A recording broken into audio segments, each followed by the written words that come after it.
In this video, we shall replace an OCP in Riser 3 in a PowerEdge R7725. Before working inside your system, read through and follow the safety guidelines to protect your system from potential damage and ensure your personal safety.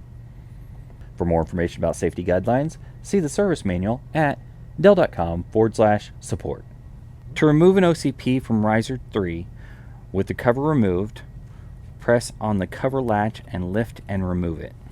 Lift the blue latch that secures the OCP in place, and then slide the OCP out of the rear of the system. To install an OCP in Riser 3, align and slide it into the system until fully seated, then press down on the blue latch. Then align and replace the cover. For more information or assistance about the PowerEdge R7725, visit dell.com/support.